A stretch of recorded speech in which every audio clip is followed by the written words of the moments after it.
Hello বন্ধুরা, সম্পাস ক্রিয়েশনে আপনাদের সকলকে স্বাগত। গ্যাস তো একদমই পাওয়া যাচ্ছে না, তাহলে একটাই উপায়, একই রান্নার মধ্যে সব কিছু দিয়ে দেয়া।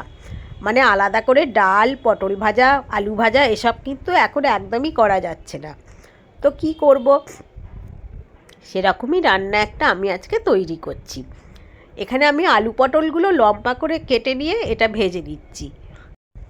এখন এগুলো খুব ভালো করে একটু ভেজে নেব।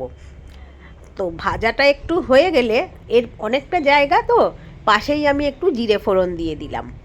এবারে একটু মুগের ডালকে ভালো করে ধুয়ে নিয়েছি, নিয়ে এর মধ্যে দিয়ে দিলাম, দিয়ে আবার ভালো করে ডালটাও এর সাথে একটু ভাজা ভাজা করে নেব, মানে ডালও একটু ভাজা হয়ে গেল। পরিমাণ মতো হলুদ দিয়ে দেবো, দিয়ে একটু নাড়াচাড়া করে নিতে হবে।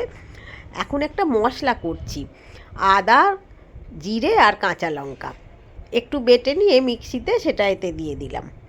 দিয়ে আদাটা একটু দিয়েছি বলে কষিয়ে নিতে হবে।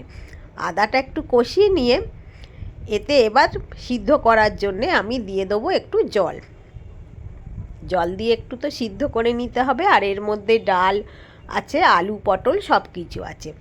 মিক্সিং জারটা ধুয়ে একটু জল দিলাম।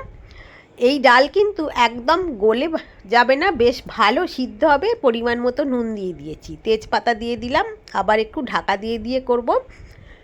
এখন একটু দিয়ে দিচ্ছি গুড়, আপনারা চিনি দিতে পারেন এখানে, বা যে কিছু নাও দিতে ইচ্ছা হলে মিষ্টি জিনিস না দেবেন। পরিমাণ মতো ঘি দিয়ে নাড়াচাড়া করে নিলেই দেখবেন একদম রেডি।